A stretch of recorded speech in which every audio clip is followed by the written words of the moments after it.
नमस्कार, मेरा नाम है अंजलि। आज हम बात करेंगे वक्फ संशोधन अधिनियम 2025 को लेकर सुप्रीम कोर्ट में चल रही एक अहम सुनवाई के बारे में। यह मामला वक्फ संपत्तियों, उनकी संवैधानिकता और नए कानून के प्रावधानों से जुड़ा है। सुप्रीम कोर्ट ने इस मामले में अंतरिम आदेश सुरक्षित रख लिया है और अब हम इसे आसान भाषा में समझेंगे ताकि आपको हर पहलू साफ हो सके। अब सबसे पहले जानते हैं कि वक्फ संशोधन अधिनियम 2025 क्या है। वक्फ एक इस्लामी अवधारणा है जिसमें कोई भी व्यक्ति अपनी संपत्ति को धर्मार्थ या सामाजिक कार्यों के लिए समर्पित करता है। भारत में वक्फ संपत्तियों को नियंत्रित करने के लिए वक्फ अधिनियम कानून और 2025 में इसमें कुछ बदलाव किए गए। इन बदलावों को लेकर कई याचिकाएं सुप्रीम कोर्ट में दाखिल की गई जो इसे संवैधानिकता के आधार पर चुनौती दे रही हैं। याचिकाकर्ताओं का कहना है कि यह कानून मनमाना है और वक्फ संपत्तियों पर कब्जा का रास्ता खोलता है। दूसरी ओर केंद्र सरकार का कहना है कि यह कानून धर्मनिरपेक्ष और संवैधानिकता के पक्ष में है। अब जानते हैं सुप्रीम कोर्ट की सुनवाई में क्या कुछ हुआ।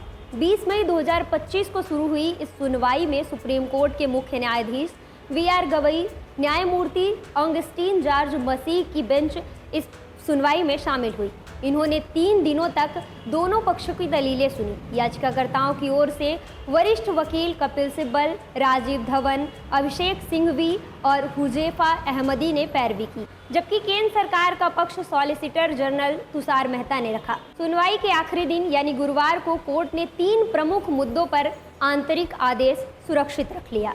मुख्य न्यायाधीश गवई ने बार बार जोर दिया कि किसी भी कानून को चुनौती देने के लिए बहुत मजबूत तर्क चाहिए, क्योंकि कानून के पक्ष में संवैधानिकता की धारणा होती है। उन्होंने 20 मई को कहा कि अंतरिम राहत के लिए याचिकाकर्ताओं को बहुत ठोस और स्पष्ट मामला पेश करना होगा, वरना संवैधानिकता का अनुमान लगाया जाएगा। सुप्रीम कोर्ट ने 3 प्रमुख मुद्दों पर ध्यान केंद्रित किया जिन पर याचिकाकर्ताओं ने नए कानून पर रोक लगाने की मांग की है। आइए इन्हें समझते हैं। वो 3 मुद्दे कौन से हैं, जिनमें से पहला है वक्फ संपत्तियों की अधिसूचना रद्द करने की शक्ति। नए कानून में एक नियम है कि अगर कोई संपत्ति अदालत, उपयोगकर्ता या विलेख के जरिए वक्फ घोषित की गई है तो उसे अब वक्फ की सूची से हटा दिया जाएगा। वहीं याचिकाकर्ताओं का कहना है कि यह प्रावधान वक्फ संपत्तियों को खतरे में डालता है और सरकार को मनमाने ढंग से इन पर कब्जा करने की शक्ति देता है।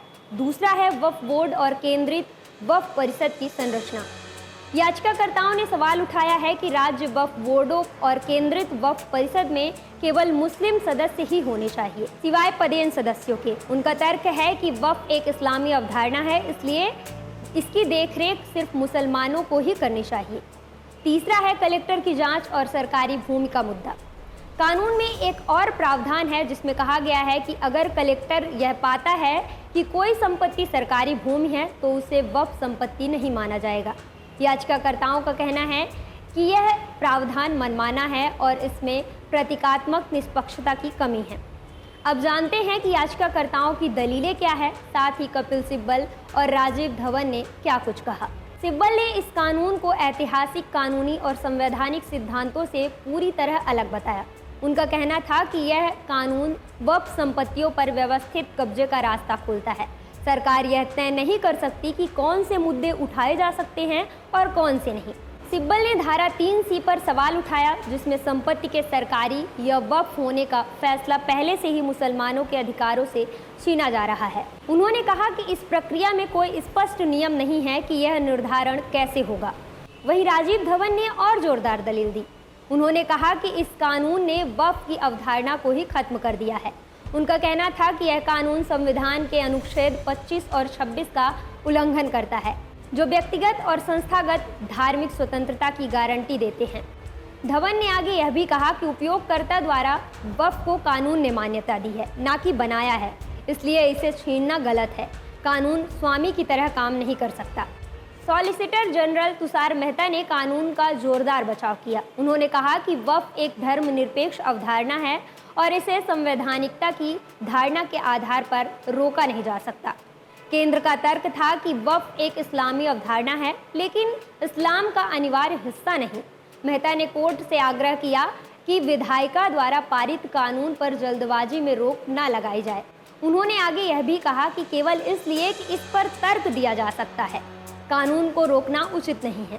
मेहता ने कानून के इस खास प्रावधान का जिक्र किया जिसमें कहा गया कि वक्फ बनाने वाले व्यक्ति कम से कम 5 साल पहले इस्लाम का पालन करने वाला होना चाहिए।